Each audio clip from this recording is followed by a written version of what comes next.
Chapter 2: Sleep. Sleep.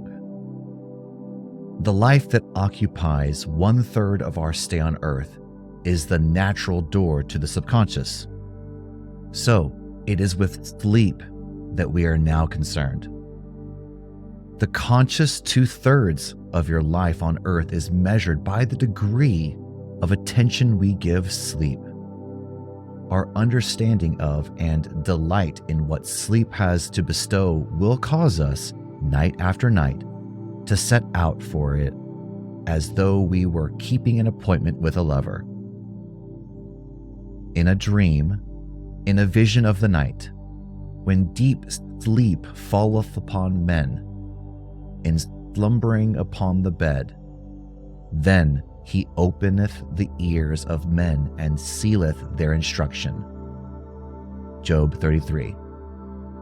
It is in sleep and in prayer, a state akin to sleep, that man enters the subconscious to make his impressions and receive his instructions. In these states, the conscious and the subconscious are creatively joined. The male and the female become one flesh. Sleep is the time when the male or conscious mind turns from the world of sense to seek its lover or subconscious self. The subconscious, unlike the woman of the world who marries her husband to change him, has no desire to change the conscious, waking state, but loves it as it is and faithfully reproduces its likeness into the outer world of form. The conditions and events of your life are your children formed from the molds of your subconscious impressions and sleep. They are made in the image and likeness of your innermost feeling, that they may reveal you to yourself. As in heaven, so on earth. Matthew and Luke. As in the subconscious, so on earth. Whatever you have in consciousness as you go to sleep is the measure of your expression in the waking 2/3 of your life on earth. Nothing stops you from realizing your objective, save your failure to feel that you are already that which you wish to be, or that you are already in possession of the thing sought. Your subconscious gives form to your desires only when you feel your wish is fulfilled. The unconsciousness of sleep is the normal state of the subconscious. Because all things come from within you, and your concept of yourself determines that which comes, you should always feel the wish fulfilled before you drop off to sleep. You never draw out of the deep of yourself that which you want. You always draw that which you are, and you are that which you feel yourself to be, as well as that which you feel as true of others. To be realized, then, the wish must be resolved in the feeling of being or having or witnessing the state sought. This is accomplished by assuming the feeling of the wish fulfilled. The feeling which comes in response to the question, how would I feel were my wish realized, is the feeling which should monopolize and immobilize your attention as you relax into sleep. You must be in the consciousness of being or having that which you want to be or to have before you drop off to sleep. Once asleep, man has no freedom of choice. His entire slumber is dominated by his last waking concept of self. It follows, therefore, that he should always assume the feeling of accomplishment and satisfaction before he retires in sleep. Come before me with singing and thanksgiving. Psalms. Enter into his grace with thanksgiving and into his courts with praise. Your mood prior to sleep defines your state of consciousness as you enter into the presence of your everlasting lover. The subconscious. She sees you exactly as you feel yourself to be. If, as you prepare to sleep, you assume and maintain the consciousness of success by feeling, I am successful, you must be successful. Lie flat on your back with your head on a level with your body. Feel as you would were you in possession of your wish, and quietly relax into unconsciousness. He that keepeth Israel shall neither slumber nor sleep. Nevertheless, he giveth his beloved sleep. Psalms. The subconscious never sleeps. Sleep is the door through which consciousness, waking mind, passes to be creatively joined to the subconscious. Sleep conceals the creative act, while the objective world reveals it. In sleep, man impresses the subconscious with his concept of himself. What more beautiful description of this romance of the consciousness and subconscious is there than that told in the Song of Solomon? By night, on my bed, I sought him, whom my soul loveth. I found him whom my soul loveth. I held him, and I not let him go, until I had brought him into my mother's house and into the chamber of her that conceived me. Preparing to sleep, you feel yourself into the state of the answered wish, and then relax into unconsciousness. Your realized wish is he whom you seek. By night, on your bed, you seek the feeling of the wish fulfilled, that you may take it with you into slumber of her that conceived you, into sleep, or the subconscious which gave you form, that this wish also may be given expression.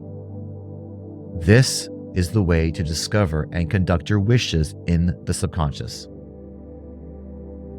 Feel yourself in the state of the realized wish and quietly drop off to sleep.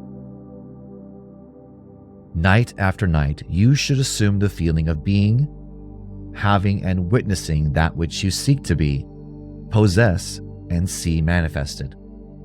Never go to sleep feeling discouraged or dissatisfied. Never sleep in the consciousness of failure. Your subconscious, whose natural state is sleep, sees you as you believe yourself to be, and whether it be good, bad, or indifferent, the subconscious will faithfully embody your belief. As you feel, so do you impress her. And she, the perfect lover, gives form to these impressions and out-pictures them as the children of her beloved. Thou art all fair, my love. There is no spot in thee. Song of Solomon. Is the attitude of mind to adopt before dropping off to sleep. Disregard appearances and feel that the things are as you wish them to be. For he calleth things that are not seen as though they were, and the unseen becomes seen. Romans. To assume the feeling of satisfaction is to call conditions into being which will mirror satisfactions. Signs follow, they do not precede. Proof that you are will follow the consciousness that you are, it will not precede it. You are the eternal dreamer, dreaming non-eternal dreams. Your dreams take form as you assume the feeling of their reality. Do not limit yourself to the past.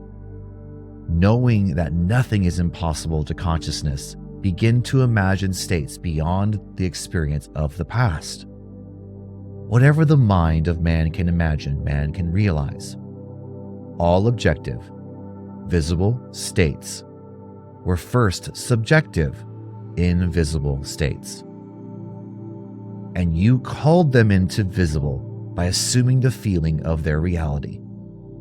The creative process is first imagining and expecting the best. The world cannot change until you change your conception of it. As within, so without. Nations, as well as people, are only what you believe them to be. No matter what the problem is, no matter where it is, no matter whom it concerns, you have no one to change but yourself. And you have neither opponent nor helper in bringing about the change within yourself. You have nothing to do but conceive yourself of the truth of which you desire to see manifested.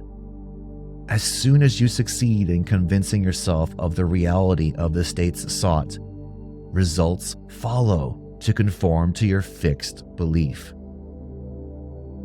Realization of your wish is accomplished by assuming the feeling of the wish fulfilled. You cannot fail unless you fail to convince yourself of the reality of your wish. A change of belief is confirmed by a change of its expression. Every night, as you drop off to sleep, feel satisfied and spotless, for your subjective lover always forms the objective world in the image and likeness of your conception of it, the conception defined by your feeling. The waking 2/3 of your life on earth ever corroborates or bears witness to your subconscious impressions. The actions and events of the day are effects. They are not causes. Free will is only freedom of choice. Choose ye this day whom ye shall serve. Joshua. Is your freedom to choose the kind of mood you assume, but the expression of the mood is the secret of the subconscious. The subconscious receives impressions only through the feelings of man, and in a way known only to itself, gives these impressions form and expression. The actions of man are determined by his subconscious impressions. His illusion of free will, his belief in freedom of action, is but ignorance of the causes which make him act. He thinks himself free because he has forgotten the link between himself and the event. Man awake is under compulsion to express his subconscious impressions.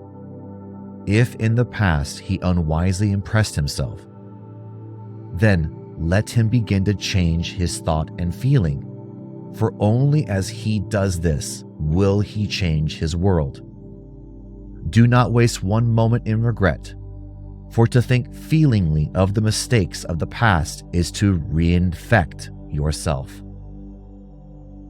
Let the dead bury the dead. Matthew. And from Luke, turn from appearances and assume the feeling that would be yours were you already the one you wish to be.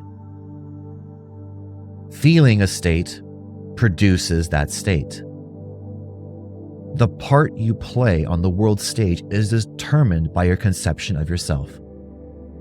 By feeling your wish fulfilled and quietly relaxing into sleep, you cast yourself in a star role to be played on earth tomorrow, and while asleep, you are rehearsed and instructed in your part.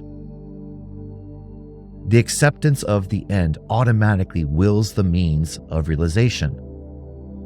Make no mistake about this. If, as you prepare for sleep, you do not consciously feel yourself into the state of the answered wish, then you will take with you into the chamber of her who conceived you the sum total of the reactions and feelings of the waking day. And while asleep, you will be instructed in the manner in which they will be expressed tomorrow. You will rise believing that you are a free agent, not realizing that every action and event of the day is predetermined by your concept of self as you fall asleep. Your only freedom, then, is your freedom of reaction. You are free to choose how you feel and react to the day's drama. But the drama, the actions, events, and circumstances of the day have already been determined. Unless you consciously and purposely define the attitude of mind with which you go to sleep, you unconsciously go to sleep in the composite attitude of mind made up of all feelings and reactions of the day. Every reaction makes a subconscious impression, and unless counteracted by an opposite and more dominant feeling, is the cause of future action. Ideas enveloped in feeling are creative actions. Use your divine right wisely. Through your ability to think and feel, you have dominion over all creation. While you are awake, you are a gardener selecting seed for your garden. But except a corn of wheat fall into the ground and die, it abideth alone. But if it die, it bringeth forth much fruit. John. Your conception of yourself as you fall asleep is the seed you drop into the ground of the subconscious. Dropping off to sleep, feeling satisfied and happy, compels conditions and events to appear in your world, which confirm these attitudes of mind. Sleep is the door into heaven that you take in as a feeling that you bring out as a condition, action, or object in space. So, sleep in the feeling of the wish fulfilled, as in consciousness, so on earth.